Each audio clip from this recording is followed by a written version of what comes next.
Hi, I'm Jenny, and I'm a coach and author and an advocate for parents who are determined to raise emotionally healthy kids after separation and divorce. So, you're watching a reading from my book, Healing Through Words, which is a guide designed to help you communicate with your ex without causing emotional fallout for your children.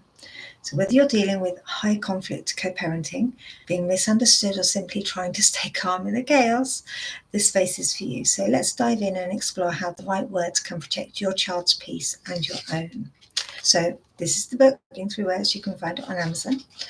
If you just type in my name, you'll find it. So, we're going through chapter 8 today, which is conflict recovery plans. So, even with the best communication skills and boundaries in place, conflict will happen. It's not a failure, it's a part of life. What matters most is not where the conflict occurs, but how you recover from it. So, in high conflict co parenting, emotional eruptions can feel inevitable. One unexpected comment, one misinterpreted message, and suddenly the dynamic shifts from calm to chaos. And what's important is having a recovery plan, a framework that you can use to help you step out of reactivity and back into stability. So, we're going to look at why conflict recovery is essential. So, when conflict lingers, it doesn't just affect you, and we get a cat as well. Um, it ripples through your parenting, your child's emotions, and your own well being, because lingering resentment turns into snidey texts, and emotional exhaustion leads to avoidance, and before long, even the smallest communication feels like a burden. But recovery gives you back your power. So it allows you to shift your gears, reset your expectations, and return to a place of calm leadership. Recovery reminds your nervous system that you are not stuck in the chaos. You have tools and you have a choice. So, what does that look like? A conflict recovery plan is your blueprint that you go to when you need emotional repair. It does not require your co parent's participation. This is all about you, not them. There's something that you can create and follow on your own. Think of it as an emotional first aid kit that you keep close by. So, here are the components of an effective recovery plan. So, step number one, pause the escalation. So, if things start to spiral, take a break. Say, let's revisit this when we've both had time to cool off. Silence can be one of your best moves. Give the conversation air so it doesn't combust.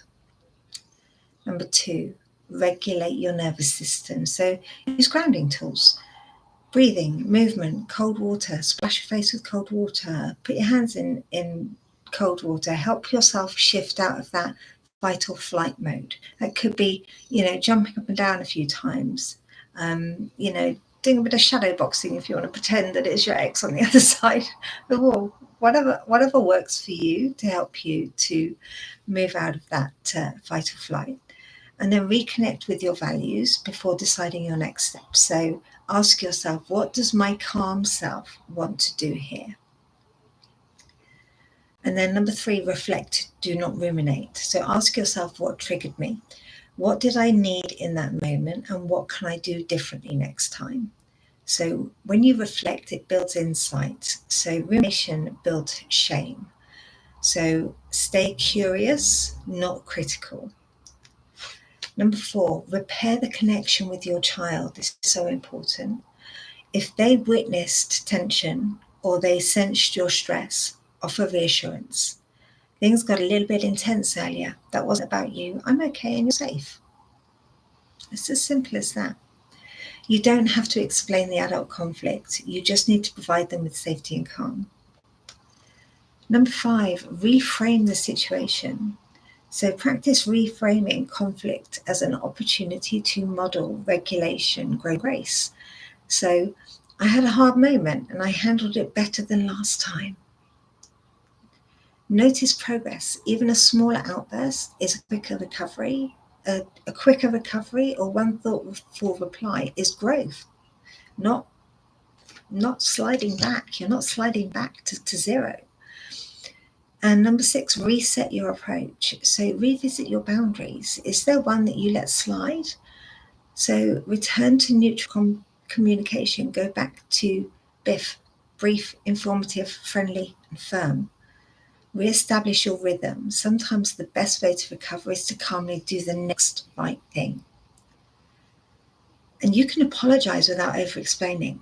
If you do need to address your behavior with your co-parent, sometimes it's necessary, sometimes it's rare, but keep it short and clear. My tone was off earlier. I'll keep things more neutral moving forward. Avoid emotional dumping or inviting a back and forth.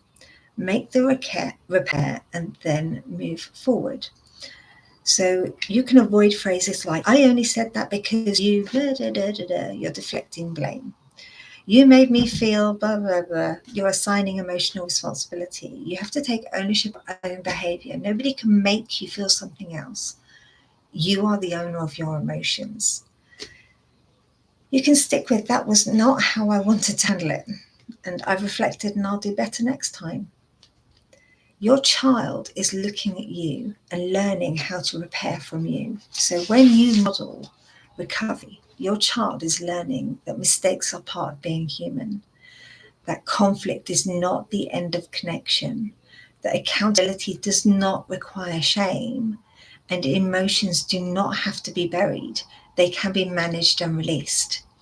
So recovery becomes one of those powerful parenting tools that you have, because it's not that it erases conflict, because you can't erase conflict, but because it rewrites the emotional story after it happens.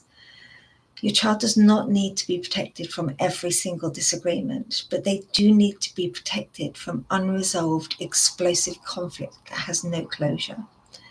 Your recovery plan gives them that closure and gives you a path to peace. And conflict does not have to be catastrophic. With a recovery plan in place, it becomes a doorway, one that leads you back to the version of yourself you want your child to see. So in the next chapter, we're going to look at how to protect peace over the longer term, because once you've built a foundation, the work then becomes about maintaining it. So chapter 9, protecting peace for the long term, is going to be our next session. So if today's excerpt spoke to you, don't forget to like and subscribe and hit the bell underneath this video so that you don't miss future readings and real world strategies. You're not alone in this. I have coached hundreds and hundreds of parents, thousands even, across the globe. And it helps them to shift the narrative, protect their kids, and regain control of their lives, because there is a life after this. And if you want to go deeper, head to www.coparentingwithoutconflict.com to explore coaching resources and support made just for you. Keep speaking with intention, and remember, your voice shapes your child's world. So that's a sign off from me. I hope you have a wonderful weekend. The sun is shining here, and I'm sure everybody's going to be heading to the beach in the morning, because that's what we do here. Sun is shining, head to the beach, head to all the tourist areas. If you need to get hold of me, coparentingwithoutconflict.com. It's nice and easy. There's a contact me button on there. You can find me on Facebook. You can find me on LinkedIn. It's very easy. If you need to email me, it's jennyrock1@outlook.com. So it's JENNIROCK1@outlook.com. But thank you for your time today. Lovely to speak to you, and I will catch you at the next reading.